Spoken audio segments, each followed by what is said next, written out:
Good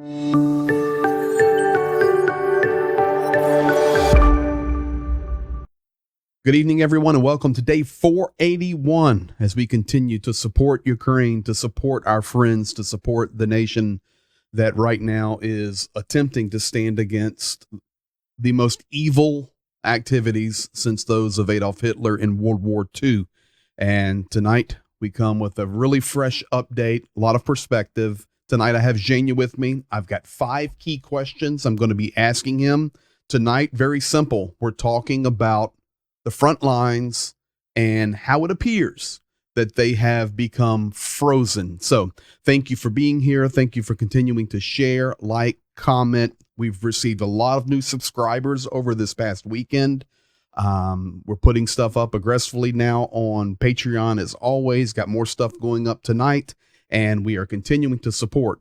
You guys are still giving through our links. We're purchasing stuff, and it all goes to Ukraine. So thank you for being here. Thank you for liking, sharing, commenting, doing all of those things. We couldn't do it without you. So without further ado, let me get my partner in here. Let me get him straight right here, and away we go. That one. Good morning, bud. Good evening, friends. How are you? I'm doing great. Praise God. Shoulder improving? You see, I'm already working. Oh, look at there. We've got hand movement. Awesome. Well, we're happy. I know you're getting to, I think you told me tomorrow or here soon, the next phase of what's going to be unfolding for your shoulder. So we're thankful for that. Flag looking good behind you, and we're ready to roll. So thank you for covering everything while I was in Africa, and we make a good team, bud. So let's jump right into it tonight. We're going to be talking about the front lines tonight. We're going to talk specifically about different areas. I've got a few questions for you. In fact, tonight, 5 key questions that I'm going to be asking you. This is the thumbnail for tonight, 481, Frozen Front Lines in Ukraine. I'm going to start right there, and then I'm going to go to the questions for you and let you answer them. But tonight, in President Zelensky's address, and I'm going to read the quote right here. As you know, guys that are watching, of course, Zhenya knows, every night President Zelensky puts out an evening update. Most of them are actually filmed through his iPhone. But when he's in his offices there in Kyiv, they'll film it sometimes through a camera. But every night he talks to Ukrainian citizens. Very Winston Churchill-ish, as many people have talked about him. That man is fighting a war not only against Russia, but against corruption. And he's doing his very best to bring Ukraine to the place that it deserves. But tonight, the title of the program, Frozen Frontline, Zelensky himself said, in some of the directions on the front lines, I'm quoting, our soldiers are moving forward. And we know that. We've regained some villages. I think the update today was 8 settlements, 8 villages, and we're doing good. He said in other directions, our forces are having to defend their positions. And in other places, the occupiers have increased their attacks, and they are pushing in more soldiers. So I don't know about you, but for me, that sounds like a frozen conflict.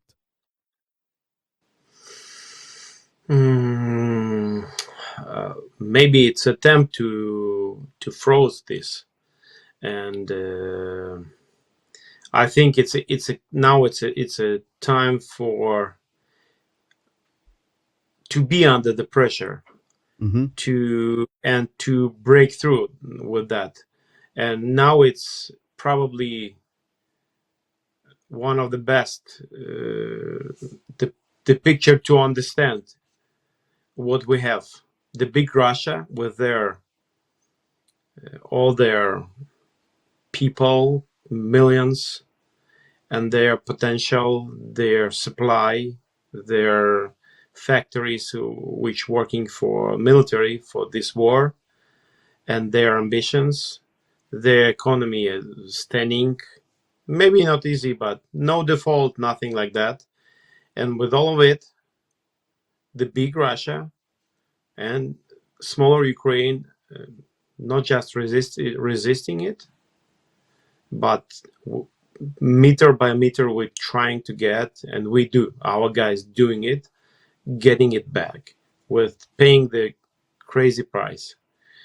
I'm sure it will not be frozen. Like maybe it will be attempt, but from other, and it's a dream for not just for Russia, but for many countries even, to My make this conflict frozen. But my concern is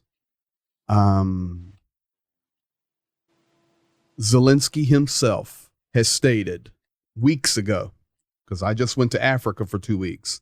2 weeks ago, we have officially started our counteroffensive, meaning they are using a lot of the supplies that they have been storing for this now. Of course, not everything, but Ukraine does have a limit on supply. We yeah, talk about the airplanes that are coming. Well, let's talk about that supply for a second. Here's the image, and here's Reznikov today saying, we will not see Western airplanes before Christmas or early next year. We've been hearing, the F-16s are going to come. The pilots are going to be trained in 3-4 months. And by the early fall, Ukraine will have F-16s. But we've watched this the whole war.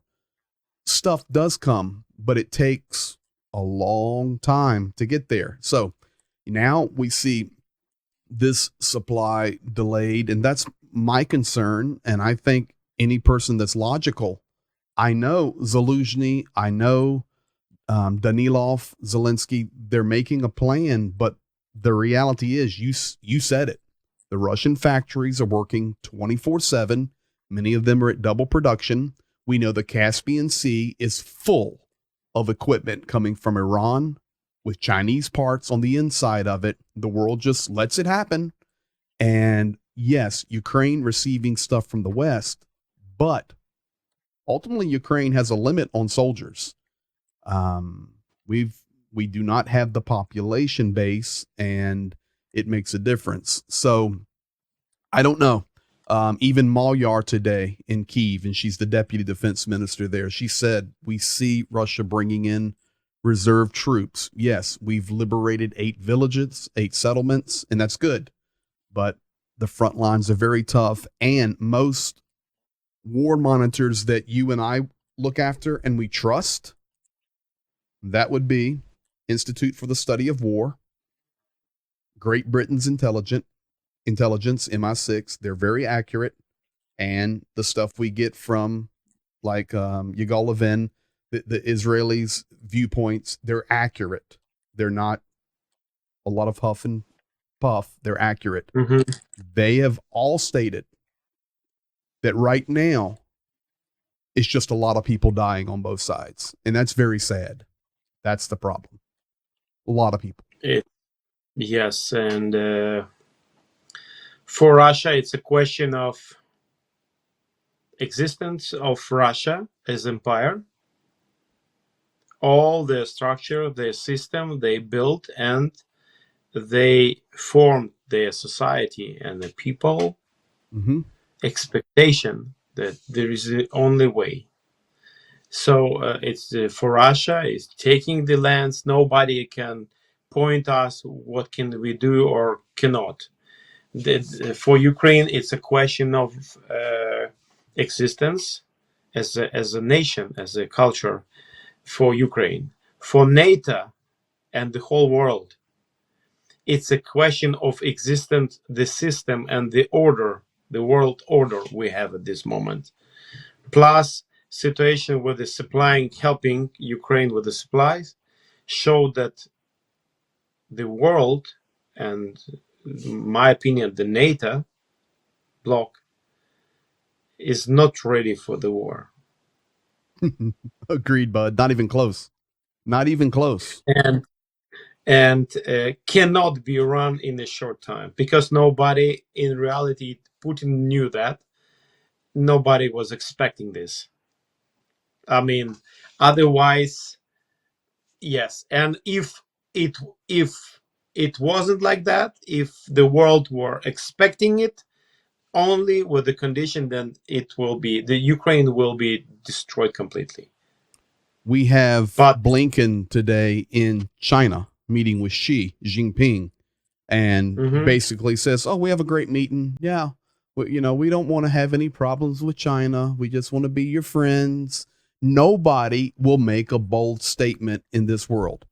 I mean, I don't want to get political, but our president doesn't even know that the Queen Elizabeth's dead, and King Charles is now on the throne. I mean, we have a mess, and unfortunately, a lot of good people are dying every day, and it's a ridiculous tragedy.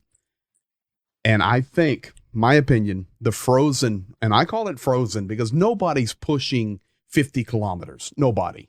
yeah, It's just little here, little there. Yeah, we're liberating stuff. It's just frozen. My concern is this is exactly what Vladimir Putin wants. Just grind it out, grind it out, grind it out. And his hope being that the world loses interest. And we're going to talk about that in just a moment when we close up the update. Now, let's go to question number 2 for you tonight. Can you give us an update on the southern front? That would be Kherson area, but specifically Kakhovka Dam. I can, let me put this up here. First of all, let me show a couple things and we'll get your comments. This is the Kakhovka Reservoir, and this is just showing a before and after. This is how much water went out. It's massive. We've talked, I can go back to here. You can see the homes. And of course, this has been receding, but we're talking poisoned water, poisoned wells, toxic conditions, heat, cholera, dysentery. I know, the world's screaming right now with joy. Well, a Russian brigade got cholera. Okay. Well, guess what? Everybody's getting sick down there. It's very toxic. So you showed me one more thing. Let me put this up here, and then you sent me this to share. And I'll have to go for this, but actually I can do this. Let's do that. And let's do that. This is just showing this dam, all the water levels, what happened when it was built. Soviet Union knew all of the technology. They built it deep inside the dam, the Achilles Hill. Dam built in 1952, Soviet times. Moscow, of course, knew all the engineering. It's just showing how it was breached, how it had to be destroyed, and there was a complete research done on it. And this is from Ukraine's prosecutor general's office. There's no way Ukraine blew this thing. Here you can actually see where HIMARS struck it months and months ago and just blew these little teeny holes. We're talking about a complete inside operation to take that dam out. So it's like Zelensky said, Ukraine was not controlling the dam. Russia was controlling the dam. It's not like we could crawl around on the inside of it and blow it up. So we know all of that, but what's happening down there with people, with the environment, and that front line down there? As you told, all of these facts, it's confirmed, and we hear it, but they live it. We hear it, they live it. Situation with the water. People are really, local people, sometimes, many situations, they cannot believe that so many sources are poisoned. They getting there because they were using it. Plus, the situation is, let's say, it's a it's a huge catastrophe. In the other case, in other point of the planet it would happen, all the countries were there. Yes. Would helping, bringing water purifiers, everything, helping medics everywhere. The whole hospitals would move there temporarily, because Who's like we've seen it who's there before. helping? Just some, Just a few. just some, There are some, just a but few. few. But So nothing major. Nothing like nothing nations. major, and Okay. the whole system doesn't work, or it shows that, or that the world are absolutely paralyzed by fear.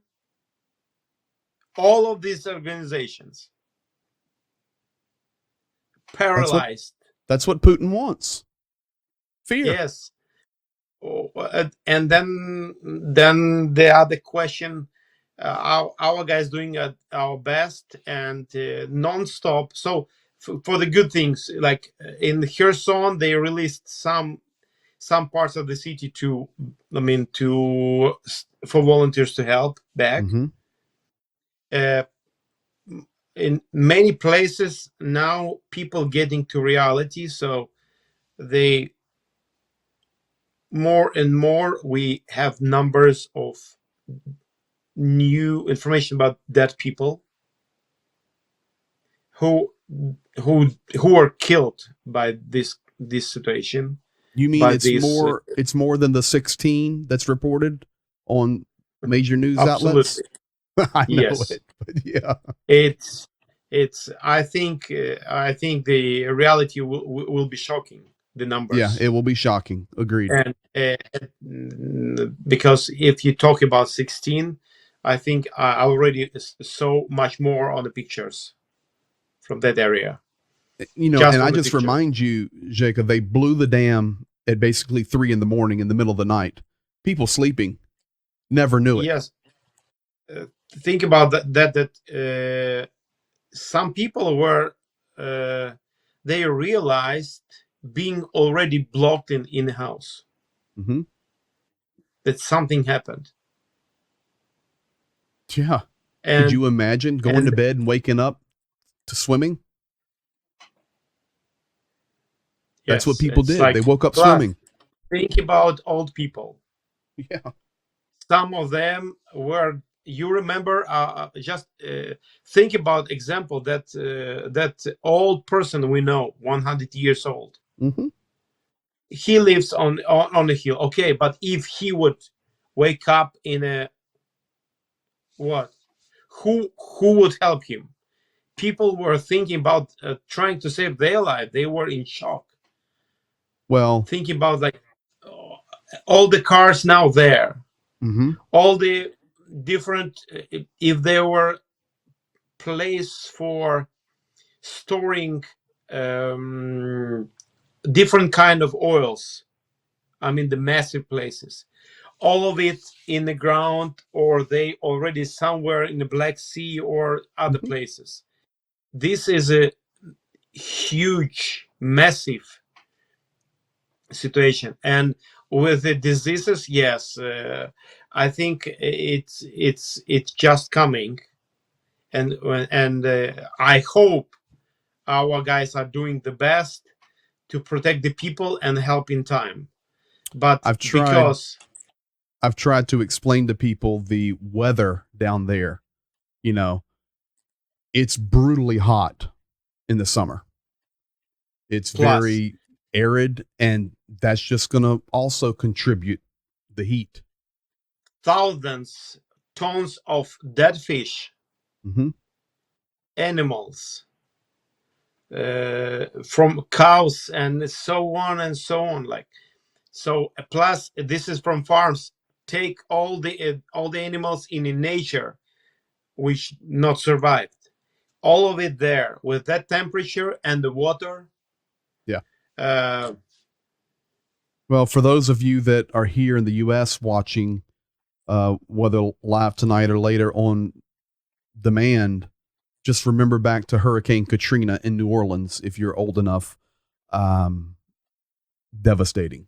So it's not a good situation. I played this video the other night and I voiced it over, but just this is Putin's comment on the Kherson Dam. I'll reiterate this since we're talking about it. Here it is. Listen, we are certainly not interested in flooding our own land because this has terrible consequences for the territories we control, which are Russian. That's the first point. Now, secondly, unfortunately, I'm going to say a very strange thing now. Unfortunately, this has doomed their counteroffensive in this direction. Why, unfortunately? Because it's not possible to do an offensive there, and that's better for us because it would have been bad for them to move in that direction. But because of the flood, therefore, their offensive cannot take place. And the world just lets him say that, gloating. Well, two things here. First of all, he's speaking in Russian, so we translated it, voiced it over on the last stream, and a lot of people appreciated that, so they can hear. But so most of the world doesn't know what he's saying, but that's what he's saying, and then you can see his eyes. He knew everything. Mm-hmm. He just gloating. Mm-hmm. Oh, yeah, that terrible for them. We wouldn't flood our own land. I mean, it's a sad situation. One more comment on the situation in the south. I cannot skip it. Please. Yeah, the situation is terrible, and the factors, too many terrible factors are there as a fact. But there is other important fact. Our people are heroes, and the people who could, they were going there with their boats, risking their life to save as much they could, people and animals. I have personal testimony of one of the families, and when their neighbor were diving, trying to open the door for their the chicken. I mean, like, for them to survive, 3 times diving under just for that, for the neighbor. And our people were doing more than they could. They're heroes, and because of that, I believe the same way the process, the helping line non-stop there, 24/7, and this factor, as for me, is But important. This is why I yes, have a hope. this is Ukrainians helping Ukrainians. Yes. Yeah. Now, okay, you talked about it, and I showed this in the updates last week, or maybe you did.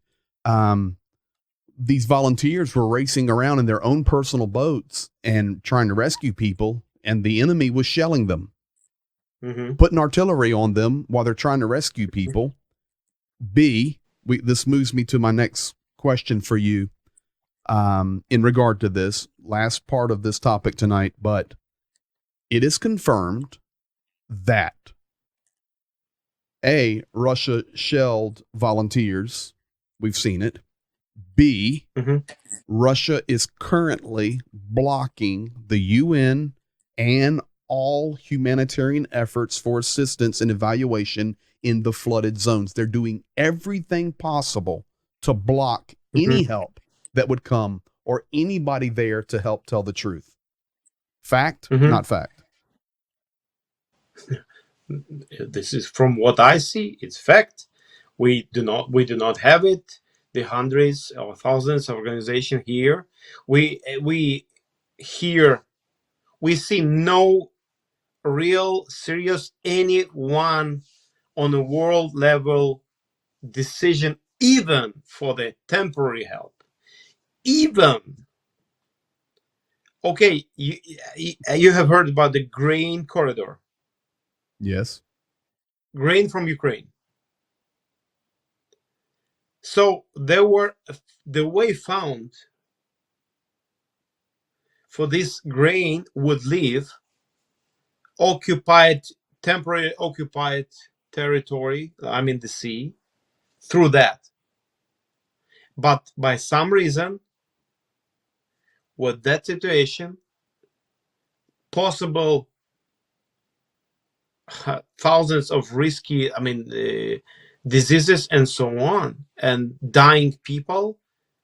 No one organization seriously tried, at least to make a break for a week or something, for help people just to stop diseases. Potentially to stop the catastrophic consequences. No one. Why?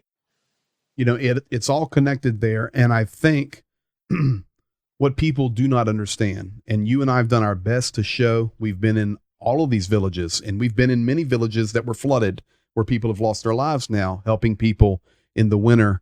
And I know our team is running there nonstop. We were one of the first ones, if not the first ones, to get aid into the Kherson region after the blown dam. But what many people in the world do not understand, a lot of these small villages, their infrastructure is based not like yours if you're living in the US or Australia or Europe. Many of these villages, they get water out of a well. If there's no well, there's no water. So just think about that one topic alone.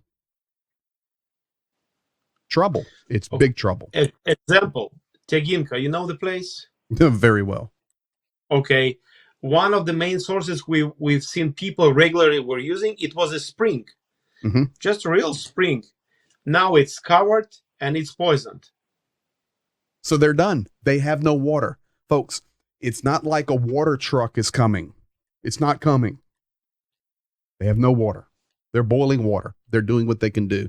And it's hot and it's dirty. Russia is blocking, and by some reason it's working.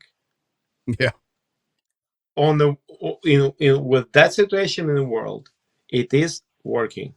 That this block is working. No people there. Not international organization, which are at least somehow seriously influencing, or at least fighting, or just going there, being like humanitarian example of humanitarian help, risking life.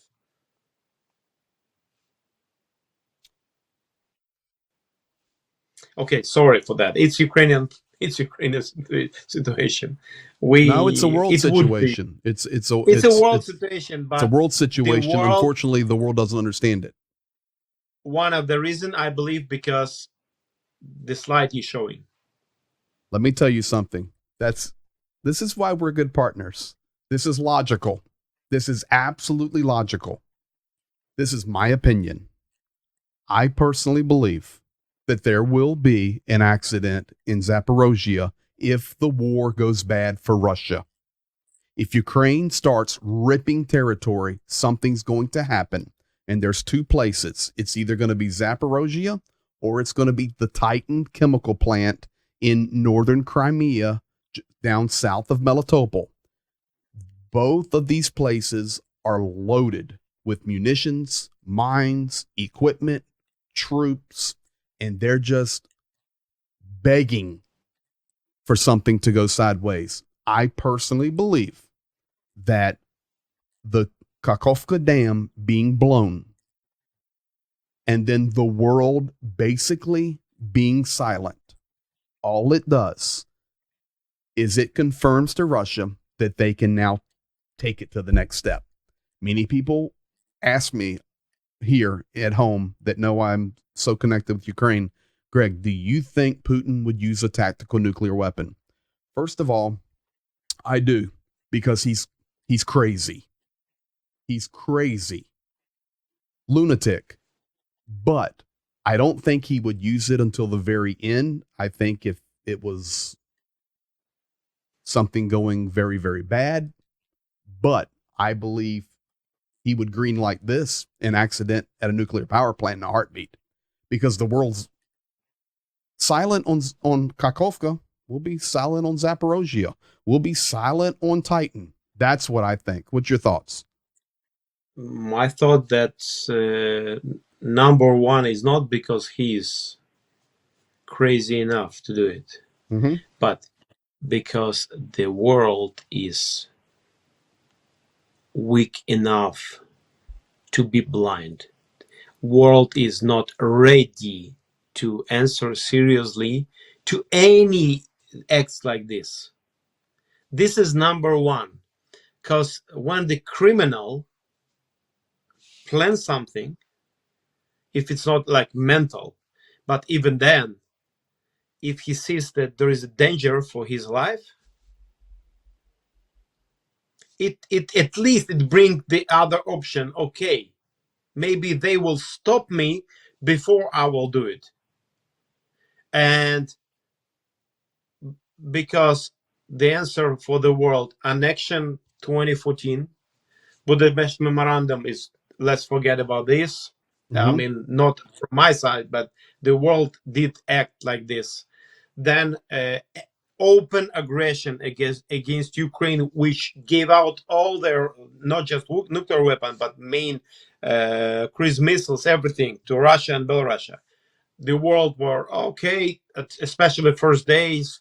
It showed a lot of things. Now, with all of these shellings of civilians, thousands, Mariupol, hundred thousands. Now, Kakhovka Dam, and not just Kakhovka. Right after Kakhovka, there were the other dams, small ones. They were exploding just to stop, to do this even more crazy situation.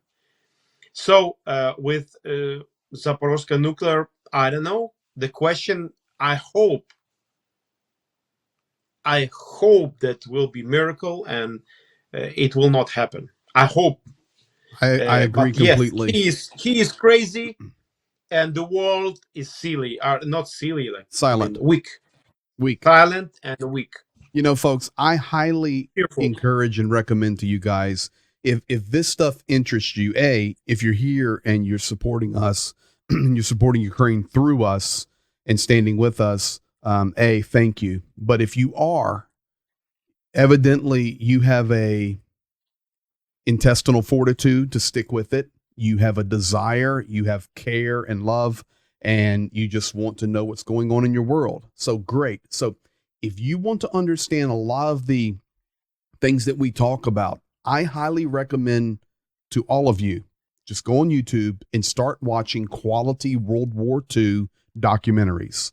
Learn about the key people. Learn about Adolf Hitler and Joseph Goebbels and Himmler. Learn about Neville Chamberlain and Winston Churchill and James Doolittle and Dwight D. Eisenhower and FDR and Harry Truman, and you will see and understand completely that Putin is the second coming of Hitler, A. B, he's testing the waters just like Hitler did, but the difference this time is there's no Churchill, there's no FDR, there's no Dwight Eisenhower, there's no James Doolittle. We have Zaluzhny. We've got great leadership in Ukraine, but it's just Ukraine. And the guys who were very bold, like a Boris Johnson, they're gone. So it's, I think your point there was really good, bud. It's not only the craziness of Putin, but it's the silence of the world. Last question I have for you, and actually, I think you just answered it. Let's go here, the Zaporozhye Titan, and listen to the silence. There's two things that are happening. Misinformation continues, and that's on all sides. We're not going to just sit here and say, we're not blind, folks. We're not going to say that everything Ukraine puts out's always perfectly spot on. Ukraine's fighting for their existence. They've got to do things to share information or hold information. But I can tell you one thing. If the Kremlin's mouth is moving, they're lying. Period. And unfortunately, in Western journalism, a lot of the information they share is not always the most accurate. And then the other point is, listen to the silence. I personally believe, as we've gone now, day 481, that if we were to compare this to day 50, the outcry from the world is much less. the Hmm. sharing of updates and news on major media every day and every night is gone. Brother, when the war started here in the US, every news agency would have a general on and they'd be analyzing the maps and say, well, if Russia does this or Ukraine does this, they did it for 2, 3, 4 months, but not anymore. It's gone. So that's my concern. So, as a Ukrainian, twofold question for you as we close out tonight. Is that what you guys are seeing as far as media outside of your country? And B, what is the morale of Ukrainian citizens and soldiers as we're now at day 481? So, two-part question there. Let's start with the outside media. What do you guys know? I mean, do you see the difference? Uh, from my perspective, yes, I see, and I was asking people. And what do you see from? I mean, in your countries, on your TV, on your main channels, some flood, Mm-hmm. something. No, there is some news, but there is nothing like big, because it's not popular. It's bloody to get it. So like making people nervous. So Yeah. yes, less and less. From then, about the silence, I believe this is a time for people like in the world to like personal, to realize, do I want to do something? Like, yes, Ukrainians are there, but I believe in the message and the fact that one person can change the whole world. And I believe that the one more person who is who found a reason to share that, hey, today 30 more houses in Ukraine were destroyed. Today, one more, like so many people are dead. Why? This is reality. And because this is the way the Putin wants for the whole world would be sleepy and would be relaxed, like on a vacation, believing that the war, and in the World War II, in the beginning it was the same situation. Some countries were okay, let's be a little bit friends, or at least let's be like on a distance. It will not hurt us, it will not touch us. But no, the history showed the situation had changed.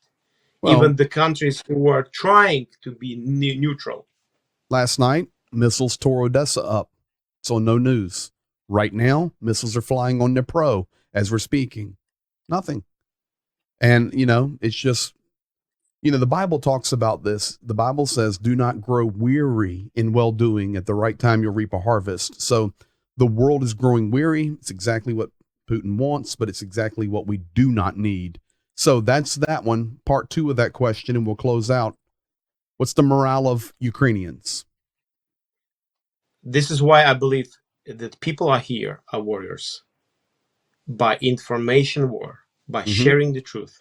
This, Yes. and their real influencers can be. This is why all of us, Ukraine, need these shares. Ukraine needs people who are like, who found couple minutes a day, get inside and share the truth. Hey, Ukrainians are not there. I'm with them, even with that distance. So Mm-hmm. I want to encourage everyone. If you're looking for the ways to help, one of the ways, share the truth, go deeply a little bit more, looking for different sources. You will find why it's so dangerous. It's not just in Ukraine, not just in the North Europe. It's not a local conflict or some brothers nations are fighting. No, this is the second, the moral as the condition of Ukrainians. I would say the best people are on the war, on the front line. The best people of our nation are there.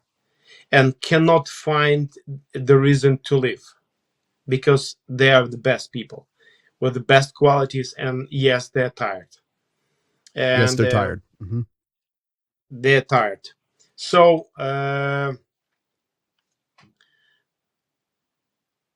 we support all the volunteers, organizations like us. I believe all the healthy churches standing with nation, and we pray for our soldiers. We pray for this. I mean, we pray for them. We serve them the way we can. When we go there, we pray with them, Mm-hmm. and we do expect the victories every day. Every day. This is situation, and yes, I'm coming. Like right now, I'm here. I'm coming 5 days back. Why?